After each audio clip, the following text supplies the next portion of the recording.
Salut les petits choux!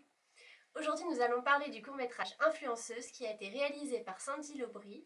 Il a été soutenu par le CNC, le Centre national du cinéma et de l'image animée pour ceux qui ne sauraient pas. Il est sorti en 2020 sur la plateforme YouTube. Ce court-métrage parle de l'obsession d'une jeune fille pour son influenceuse préférée, obsession qui va la mener à commettre des actes fous. C'est un film de fiction avec une esthétique found footage. Le found footage, qui signifie dans la langue de Shakespeare « image trouvée », est une esthétique qui essaie de retranscrire l'impression que les images que l'on voit ont été trouvées et assemblées pour essayer de retranscrire ou reconstituer un événement. L'esthétique found footage permet une immersion dans une situation. Elle est très utilisée, notamment dans le cinéma d'horreur, comme dans les films Blair Witch, par exemple, ou plus récemment Unfriended, ou dans certains films expérimentaux. Ici, on peut parler d'esthétique found footage, puisque le court-métrage est tourné dans un format vertical qui correspond à un écran de téléphone portable, ce qui permet une meilleure immersion.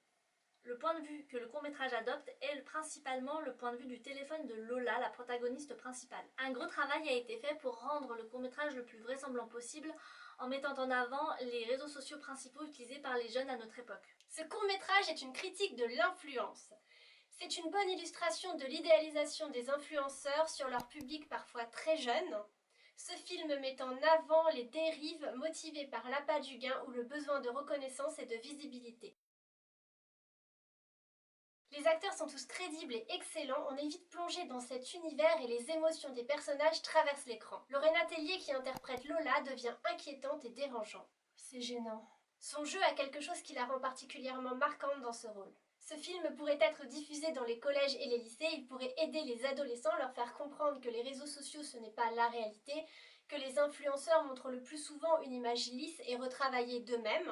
Je vois pas ce que tu reproches à ma vie, elle est réelle ma vie, je la kiffe ma vie. Que nous n'avons pas besoin d'avoir des millions de followers, d'abonnés pour exister parce que nous existons déjà. Ah bon ?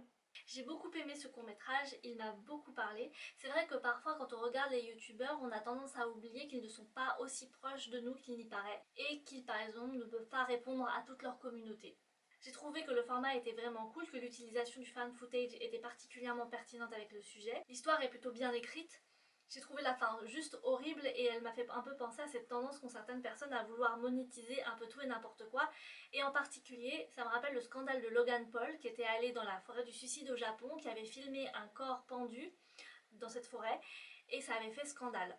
Ce court-métrage nous invite à nous questionner sur notre rapport à l'influence et les réseaux sociaux, mais aussi sur l'incidence que cette influence peut avoir sur notre vie, nos habitudes, notre mode de consommation et surtout sur l'image que nous avons de nous-mêmes. Il est toujours bon de prendre du recul sur ce que nous voyons, même si cela est loin d'être évident.